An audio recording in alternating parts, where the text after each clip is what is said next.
Crying, a short Dvar Torah for Parashat Balak. You should be proud of me.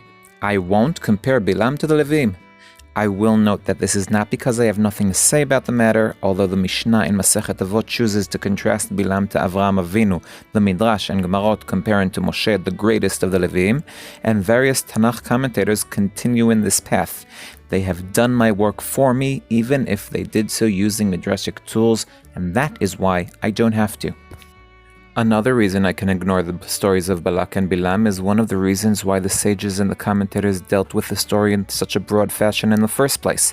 The story is so unusual in the Bamidbaric landscape, addressing it as just another part of the Bamidbar wouldn't do it justice.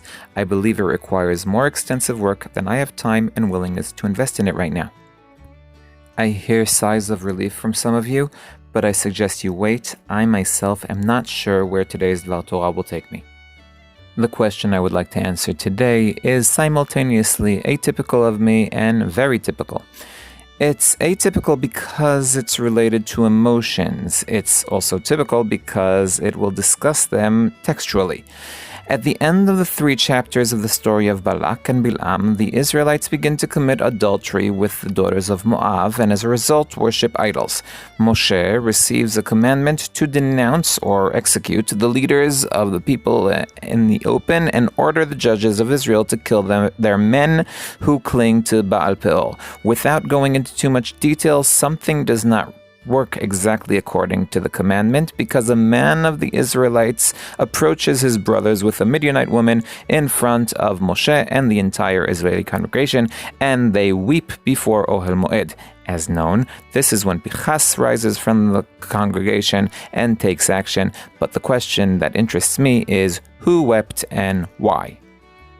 Rashi explains in a comment that I believe falls into the category of Rashi's commentaries that replace the psukim in the eyes of the masses, that he forgot a halacha, and this caused everyone to burst into tears.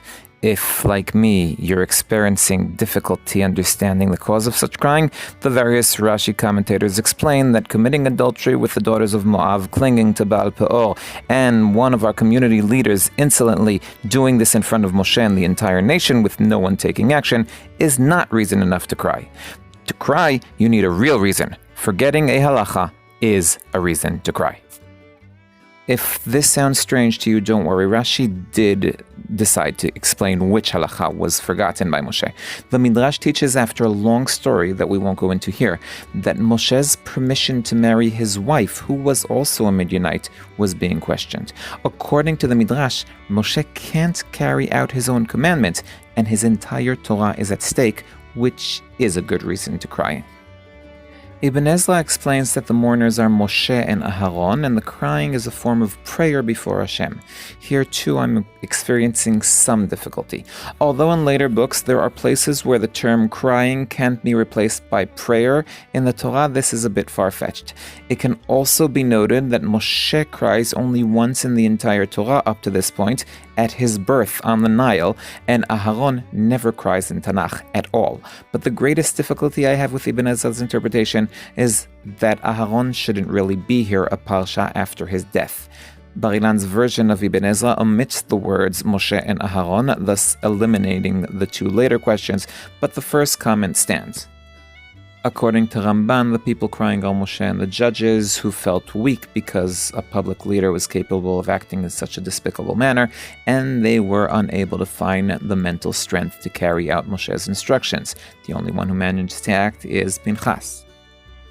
Rabbi Chizkiah bar Manoach interprets that those weeping were the judges who found it difficult to kill their sinful kinsmen, and the weeping was for the commandment itself, where Pinchas stood up and took matters into his own hands, just like Ramban's interpretation.